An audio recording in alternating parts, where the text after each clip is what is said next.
Welcome back to my YouTube channel. Today our topic is frictions. तो what is friction? Friction हमारे पास क्या है? It is an opposing force which comes into play when one body moves और tries to move over the surface of another body. तो ये हमारे पास क्या होती है? एक अपोजिंग फोर्स होती है जो एक्ट करती है एक बॉडी पर जब कोई बॉडी मूव करती है किसी दूसरी बॉडी की सरफेस के ऊपर, या मूव करती है या ट्राई करती है मूव करने की। समझे आप? तो वहां पर जो हमारे पास जो अपोजिट में फोर्स लगती है, इनविजिबल फोर्स होती है, वो उसको क्या कहा जाता है? That is known as friction कहा जाता है। तो जैसे अभी यहाँ पर आपको मैं कहूँगा, जैसे हमारे पास ये एक सरफेस है, इस सरफेस के ऊपर ये बॉडी मूव कर रही है, या तो मूव कर रही है या कोशिश कर रही है मूव करने की। समझे आप? रिलेटिव मोशन है यहाँ पर इन दो बॉडीज की सरफेस के बीच में। समझे आप? तो इसका motion, the motion of this body with respect to this body, समझे आप? तो उसको रिलेटिव मोशन कहा जाता है। तो यहाँ पर अगर ये बॉडी कोशिश करती है इस बॉडी की सरफेस के ऊपर मूव करने की, अभी वो रेस्ट में ही होती है, लेकिन इट ट्राइज टू मूव, या ये हमारे पास बॉडी जो है मूव करती है, तो यहाँ पर जो अपोजिट में फोर्स लगती है, इसके अपोजिट में फोर्स लगती है, उस अपोजिट में जो फोर्स लगती है उसको क्या कहा जाता है? That is known as friction. उसको फ्रिक्शन कहा जाता है। तो देखिए, हमने Newton first law, second law में हमने पढ़ा, वहां पर हमारे पास हम कंसिडर नहीं करते हैं कि आपके पास फ्रिक्शन, जो हमारे पास फ्रिक्शन क्या होता है, वहां पर हम सिंपल में यही बोलते हैं कि अगर आपके पास एक बॉडी जो होती है, जो हमें न्यूटन फर्स्ट लॉ कहता है, if any body which is at rest it always remain at rest, or if it is in uniform motion it always remain in uniform motion unless the external force act on it। तो हमारे पास Newton first law कहता है कि अगर हमारे पास एक body में है तो वो रेस्ट में, अगर एक बॉडी रेस्ट में है तो वो रेस्ट में ही रहेगी, अगर वो यूनिफॉर्म मोशन में है तो वो यूनिफॉर्म मोशन में ही रहेगी, जब तक ना हम उसमें कोई बाहर से एक्सटर्नल फोर्स अप्लाई करते हैं।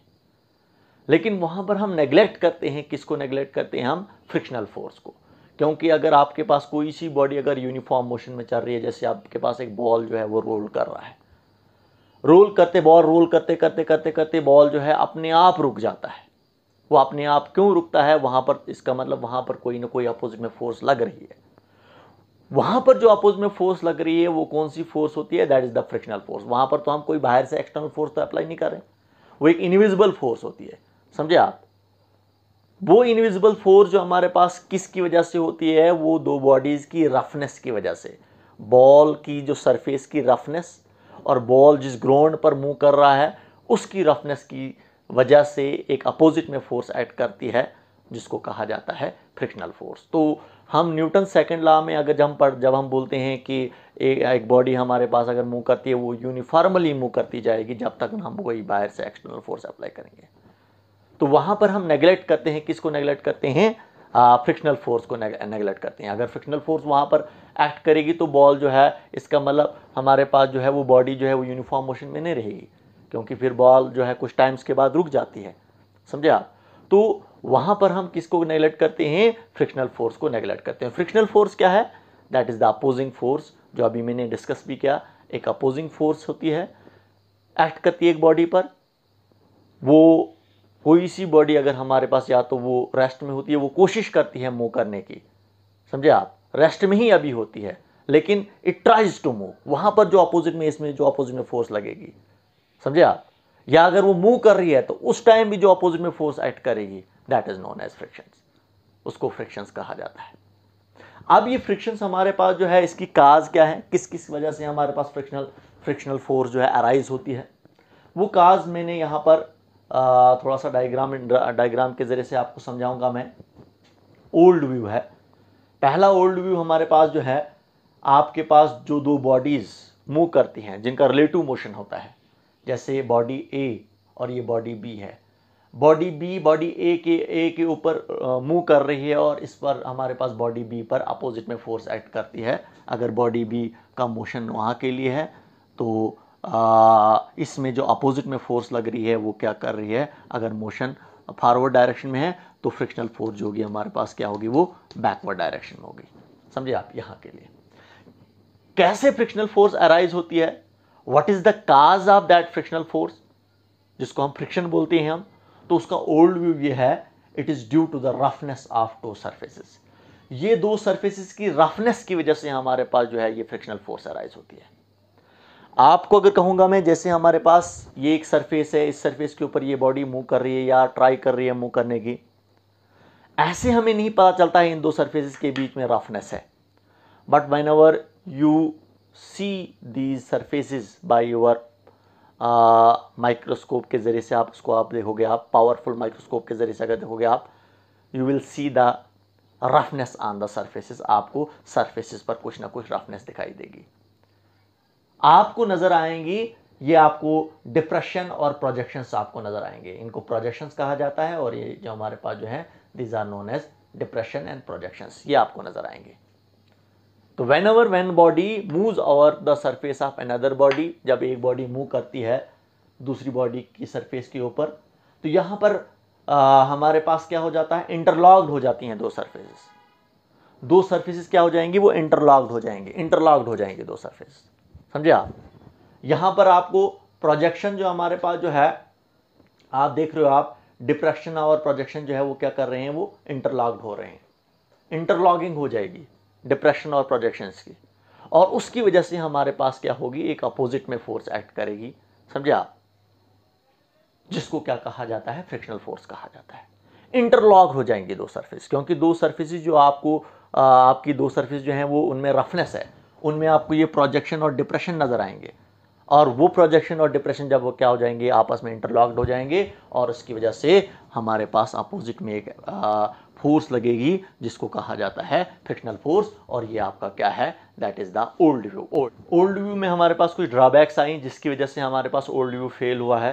तो वो ड्रॉबैक हमारे पास क्या है, ये जो आपके पास फोर्स ऑफ फ्रिक्शन जो हमारे पास जो है, it is independent on area of actual contacts. ये डिपेंड नहीं करता है एरिया ऑफ एक्चुअल कंटेक्ट्स पर। अगर एरिया ऑफ एक्चुअल कंटेक्ट्स हुआ जिस कंटेक्ट्स पर हमारे पास दो सरफेसेस मिलती हैं, जहाँ पर हमारे पास दो सरफेस मिलती हैं, तो हमारे पास वो जो एरिया ऑफ एक्चुअल कंटेक्ट्स बढ़ेगा, ज़्यादा होगा या कम होगा, उस पर डिपेंड नहीं करेगा, करता है हमारा force of friction, force of frictions. तो यहाँ पर हम देखते हैं ये जो हमारे पास इस पर डिपेंड कर रहा है, किस पर डिपेंड कर रहा है, एरिया ऑफ एक्चुअल कंटेक्ट्स पर डिपेंड करता है। इस ड्रॉबैक्स को क्लियर नहीं कर पाया कौन, हमारे पास जो है ये ओल्ड व्यू। तो इसके बाद आता है हमारे पास न्यू व्यू।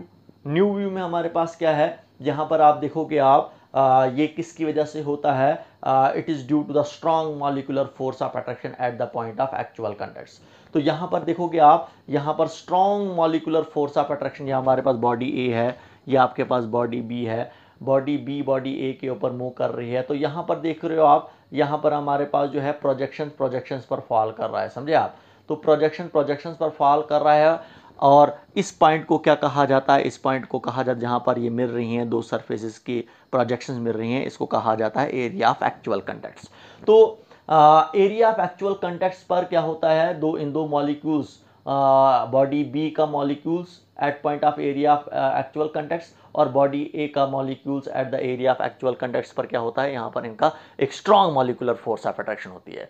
तो इस strong molecular force of attraction पर की वजह से हमारे पास एक अपोजिट में फोर्स एक्ट करती है, जिसको क्या कहा जाता है, that is known as friction कहा जाता है, समझे आप। तो इसका मतलब यहाँ पर जो ओल्ड व्यू में कहा गया कि हमारे पास ये किसकी वजह से हमारे पास एक फ्रिक्शन अराइज होती है, it is due to the strong molecular force of attraction at the point of actual contacts. तो यहाँ पर strong molecular force of attraction किसकी वजह से बनती है, यहाँ पर एक प्रेशर का कंसेप्ट आता है। आपको पता है प्रेशर जो होता है वो फोर्स पर यूनिट एरिया के इक्वल होता है।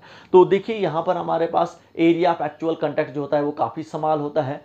एरिया ऑफ एक्चुअल कंटेक्ट जब स्मॉल होगा तो एरिया ऑफ एक्चुअल कंटेक्ट जब स्मॉल होगा, एरिया कम होगा, जब स्मॉल होगा तो प्रेशर वहाँ पर ज़्यादा होगा। तो यहाँ पर हमारे पास प्रेशर जो एक्सर्ट होगा वो बहुत ज़्यादा होगा, कहाँ पर, एरिया ऑफ एक्चुअल कंटेक्ट्स पर, क्योंकि यहाँ पर एरिया ज़्यादा है। तो इस प्रेशर की वजह से, हाई प्रेशर की वजह से क्या होगा, एक strong molecular force of attraction act करेगी, कहाँ पर, eight the point of actual contacts पर, जिसकी वजह से हमारे पास जो है जिसकी वजह से हमारे पास एक फ्रिक्शनल फोर्स अराइज होती है। तो इस एरिया को क्या कहा जाता है, that is known as area of actual contacts, जहां पर ये मिलती हैं। और जो ये ऊपर वाला एरिया होता है इसको क्या कहा जाता है, एपेरेंट एरिया कहा जाता है। समझे आप, एरिया ऑफ एपेरेंट कॉन्टैक्ट्स, इसको एरिया ऑफ एपेरेंट कॉन्टैक्ट्स कहा जाता है। तो ये अभी मैंने आपको कहा कि किसकी वजह से हमारे पास एक फ्रिक्शनल फोर्स जो है अराइज होती है। एक मैंने कहा आपको ओल्ड व्यू, दूसरा मैंने कहा हमारे पास जो है आपके पास जो न्यू व्यू आया है, तो दोनों को हमने डिस्कस किया। अब इसके बाद आती हैं आपके पास टाइप्स ऑफ फ्रिक्शन। सबसे पहले आपके पास जो है that is your static friction. Static friction क्या होता है, it is opposing force that comes into play when body tries to move over the surface of another body but actual motion has not started। तो देखिए आपके पास ये एक body है, ये बॉडी ए है, ये बॉडी बी है, यहाँ पर हम फोर्स लगाते हैं लेकिन इस फोर्स की वजह से अभी बॉडी जो है वो मोशंस में नहीं आई है। इट वाज ये ट्राई कर रही है, मूव करने की ट्राई कर रही है, लेकिन अभी ये मोशंस में नहीं आई है।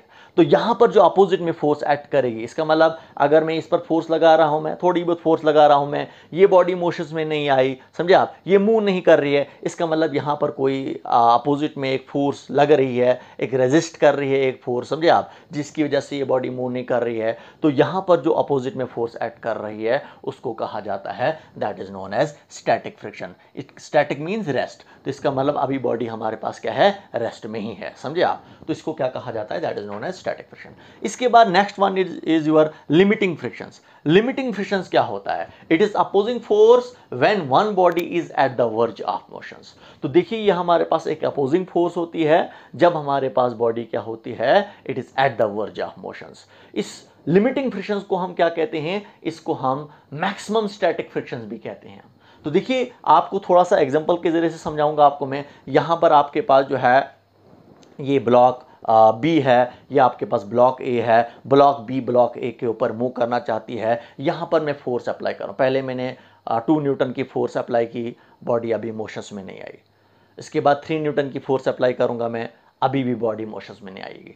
उसके बाद 4 न्यूटन की फोर्स अप्लाई करूंगा, बॉडी फिर भी मोशन में नहीं आ रही है। इसके बाद 5 न्यूटन की जब फोर्स अप्लाई करूंगा मैं, 5 न्यूटन की जो ही फोर्स अप्लाई करूंगा मैं, उस टाइम्स के बाद अगर 5 न्यूटन के बाद थोड़ी बहुत अगर मैं भी फोर्स और ज़्यादा फोर्स अप्लाई करूंगा, बॉडी हमारे पास मोशन में आ जाएगी।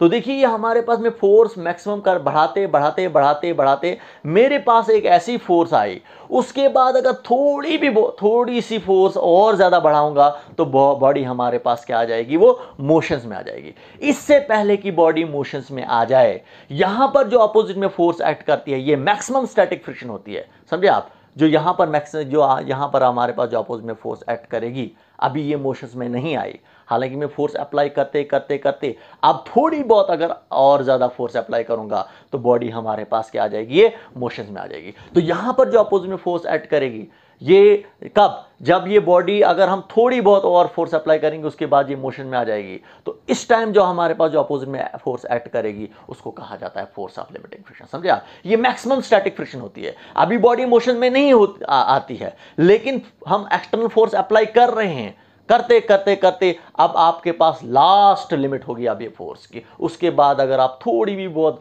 फोर्स अप्लाई करोगे, बॉडी हमारे पास मोशन में आ जाएगी, समझे आप। तो उसको क्या कहा जाता है, उस टाइम जो हमारे पास अभी बॉडी मोशन में नहीं आई होती है, तो उस टाइम जो अपोजिट में फोर्स एक्ट करती है, that is known as limiting friction. उसको क्या कहा जाता है, लिमिटिंग फ्रिक्शन कहा जाता है। इसके बाद आता है आपके पास dynamic frictions. Dynamics means motion, इसको काइनेटिक फ्रिक्शन भी बोलते हैं हम। डायनेमिक फ्रिक्शन क्या होता है, it is an opposing force when one body moves over the surface of another body.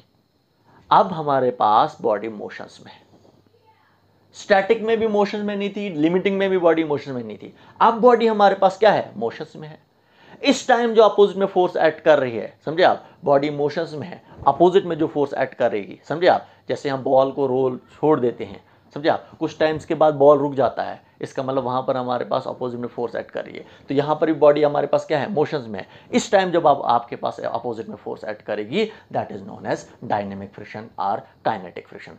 इसको काइनेटिक फ्रिक्शन या डायनेमिक फ्रिक्शन कहते हैं हम। इसी डायनेमिक फ्रिक्शन के हमारे पास 2 टाइप्स हैं, one is sliding friction and other is rolling friction. देखो स्लाइडिंग फ्रिक्शन की अगर एग्जांपल दूंगा, मैं थोड़ा सा स्लोप ले लूंगा। ये आपके पास सरफेस है, हमारे पास ये बॉडी ए है और ये बॉडी बी है, ये उसके ऊपर ऐसे स्लाइड कर रही है, फिसल रही है, स्लाइड कर रही है। तो स्लाइडिंग फ्रिक्शन में हमारे पास जो है, जब ये हमारे पास बॉडी जो है या तो ये स्लाइड समझो कि स्लाइड कर रही है, या ये स्लाइड करने के लिए अब समझो कि अब तैयार हो रही है, समझे आप। यहाँ पर जब हमारे पास जो अपोजिट में फोर्स एक्ट करेगी, समझे आप, उसको क्या कहा जाता है, that is known as sliding friction कहा जाता है, समझे आप। तो when body slides over the surface of another body, समझे आप, तो वहाँ पर हमारे पास जो अपोजिट में फोर्स एक्ट करती है, the opposing force which comes into play when one body slides over the surface or tries to slide over the surface of another body, the friction is known as sliding friction, समझे आप, slide करना, फिसलना, समझे आप। इसके बाद rolling friction, जैसे tyre role करता है, टायर कैसे रोल करेगा, ऐसे रोल करेगा। तो रोलिंग फ्रिक्शन क्या होता है, it is the opposing force which comes into play when one body rolls और tries to roll over the surface of another body, समझे आप। जैसे हमारे पास एक टायर जो है, टायर को हम छोड़ देते हैं तो टायर ऐसे ऐसे घूमता है, तो टायर कुछ टाइम्स के बाद रुक जाता है, समझे आप। तो हमारे पास वो टायर क्या करता है, रोल करता है। तो वहां पर जो अपोजिट में फोर्स एक्ट करती है उसको क्या कहा जाता है, that is known as rolling friction कहा जाता है। तो ये हमारे पास फ्रिक्शंस थी, और कुछ हमने फ्रिक्शंस की टाइप्स को समझा, और काजेज को भी हमने समझा कि इसकी वजह से हमारे पास फ्रिक्शन होता है।